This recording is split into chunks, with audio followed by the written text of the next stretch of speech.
Excuse me, S I ഉണ്ടോ? ഉണ്ട്. അകത്ത് രണ്ട് പ്രതികളെ ചോദ്യം ചെയ്തോണ്ടിരിക്കുക. ഓ അത് ശരി. ആരോടത്തെ എസ് ഐ? മറിയാമ്മ സാറാ. ഓ മറിയാമ്മ. അല്ല അവരാര് പറഞ്ഞ കേക്കും? ആര് പറഞ്ഞാലും കേക്കും. മാഡത്തിന് ചെവിക്ക് കുഴപ്പമൊന്നുമില്ല.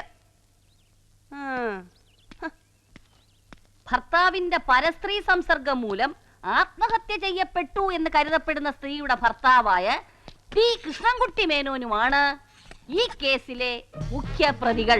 നിഷ്കളങ്കയും നിർധനയുമായ 14 വയസ്സുകാരി ബാലികയെ ക്രൂരമായ ശാരീരിക പീഡനങ്ങൾക്ക് വിധേയയാക്കിയ ഈ പ്രതികൾ.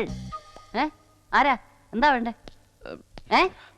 ഒരു മിനിറ്റ് യൂസ് ചെയ്യും. ആക്ച്വലി ഐ മീൻ എന്താണോ പരുകുന്നേ? തന്നെ ഞാൻ എവിടെയോ കണ്ടിട്ടുണ്ടല്ലോ. അയ്യോ, ഞാൻ ആദ്യമായിട്ട് പോലീസ് സ്റ്റേഷനിൽ കയറുന്നേ. പവൻ കെ മേനോൻ. പക്ഷേ എന്നെ എങ്ങനെ മനസ്സിലായി? അറിയാമയാടോ. ദേ താൻ പണ്ടേ എസ് എൻ കോളേജിൽ പഠിച്ചിരുന്നപ്പോ അവിടെ ഫൈനൽ ഇയർ BSc പഠിച്ചിരുന്ന മറിയാമ്മ.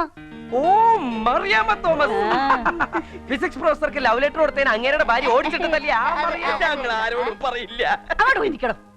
സോറി, ഞാൻ കണ്ട ഇമോഷണൽ. അല്ല, ഒരു ഉറുമ്പിനെ പോലും നോവിക്കാത്ത മറിയാമ്മ അവസാനം വെറും പോലീസായി തീരുമെന്ന് ഞാൻ പ്രതീക്ഷിച്ചില്ല. ഓരോരോ സാഹചര്യങ്ങളല്ലേ പവൻ മനുഷ്യനെ പോലീസുകാരാക്കി മാറ്റുന്നത്. അല്ല, താൻ എന്താ ഇവിടെ? എന്തെങ്കിലും പരാതി ഉണ്ടോ? ഉണ്ടെങ്കിൽ പറ, ഇടിച്ചവന്റെ പരിപ്പ് ഞാൻ ഇളക്കി തരാം. അയ്യോ, എനിക്കതിന് പരാതിയൊന്നുമില്ല. ഞാൻ ഇവരെ ഇറക്കാൻ വന്നതാ. ഇവരോ? ഈ പൂവാലൻ അമ്മാവന്മാരോ? ഇവരാരാ? തന്റെ റിലേറ്റീവ്സാ? അയ്യേ, എന്റെ ആരുമല്ല. പിന്നെ അങ്ങേരെ എന്റെ വീട്ടിലെ ഒരു അടുക്കളയിലെ ഒരു കുക്ക. ഏതാ? താടിക്കാരനോ? രാവിലെ പച്ചക്കറി വാങ്ങിക്കാൻ വന്നാ. പിന്നീട് അന്വേഷിച്ചപ്പോഴാ ലോക്കപ്പിലെ പോലീസിലാന്ന്. അപ്പൊ പൊട്ടനോ? ആളെനിക്കറിയില്ലേ. സാറിന് എന്നെ ഓർമ്മയില്ല? ഇയാളാ വീട്ടില് പറമ്പില് പശുവിനെ പുല്ലിരിക്കണൊക്കെ വരണുണ്ട്. കഷ്ടം. അയ്യോ, FIR എഴുതിയ ശേഷം ഇവരെ എങ്ങനെയാ വിടുക? അല്ല, ആ കുക്കിനെ മാത്രം ഒന്ന് വിട്ടുകിട്ടിയ വീട്ടില് ചപ്പാത്തി ഇഷ്ടം ഒക്കെ ഉണ്ടാക്കാൻ ആളില്ലാണ്ട് അച്ഛൻ കാത്തിരിക്ക. ആ കുക്കനെ കൊണ്ടുപോക്കൂ. മറ്റേ പൊട്ടനെ തട്ടി അകത്തിട്ടേക്കട്ടാ.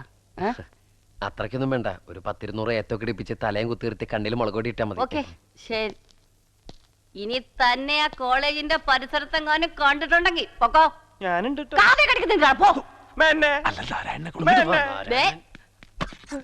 ഒന്ന്, രണ്ട്, മൂന്ന്, തന്നോട് ആരാ ഏത്തോടാൻ പറഞ്ഞു? അല്ല, വേഗം ഏത്തിട്ടുണ്ടെങ്കിൽ ആ വണ്ടിക്ക് പോവാലോ. ഞങ്ങളുടെ വണ്ടിയിലല്ലേ ഇങ്ങോട്ട് കൊണ്ടുവന്നേ. തിരിച്ച് ആംബുലൻസിൽ വീട്ടിൽ എത്തിച്ചേക്കാം. തുടങ്ങിക്കോ. നടന്നോട്ടെ. പെങ്ങളെ, നമ്മളെ എവിടെ വെച്ച എണ്ണ നിർത്തിയേ? ഞാൻ എണ്ണിയില്ല. എണ്ണില്ല അല്ലേ? നമുക്ക് ആദ്യം മുതിയും തുടങ്ങാം. 1, 2